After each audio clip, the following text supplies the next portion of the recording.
بسم اللہ الرحمن الرحیم۔ عید کا دن روزے داروں کے لیے انعام کا دن ہے،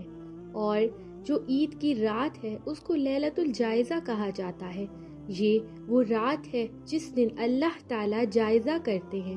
سارے رمضان کے، سارے روزوں کے، اس کے جذبوں کی، روزے دار کی نظروں کی، اس کی سوچوں کو، اس کے قدموں کو پرکھا جاتا ہے، اس کے سجدوں کو، اس کی عبادتوں کو، اس کے صدقوں کو، اس کی خیرات کو، اس کے ذکر اذکار کو، اس کے قیام کو، اس کی تسبیحات کو، اس کی صبح کو، اس کی شام کو، اس کی سحری کو، اس کی افطاری کو، ان سب چیزوں کو رکھ کے پرکھا جاتا ہے کہ پورا رمضان اس بندے نے کیا کیا۔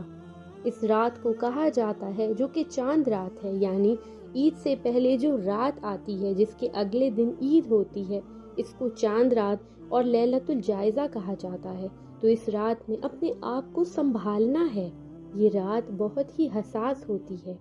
جس دن اگلے دن عید ہوتی ہے، شیطانی طاقتیں جمع ہونا شروع ہو جاتی ہیں، اور ان کی پوری کوشش ہوتی ہے روزے دار کی ساری تسبیحات جو اس نے ذکر اذکار جمع ہو چکے ہیں، جو تسبیحات جمع ہو چکی ہیں، جو اس کے نیک اعمال جمع ہو چکے ہیں، ان کو ضائع کرانے کی کوشش کی جاتی ہے شیطان کی طرف سے۔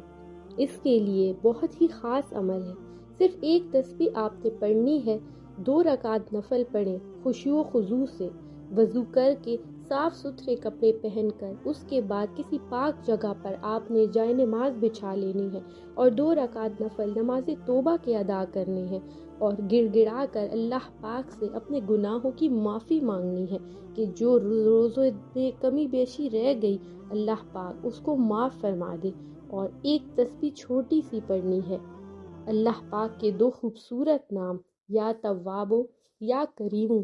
ایک تسبیح آپ نے پڑھنی ہے اول و آخر درود شریف پڑھ کر، اور پھر اللہ پاک سے گناہوں کی معافی مانگے اور جو چاہیے اللہ پاک سے گڑ گڑا کر مانگیے۔ انشاءاللہ تعالی اللہ پاک اس رات کے کرم سے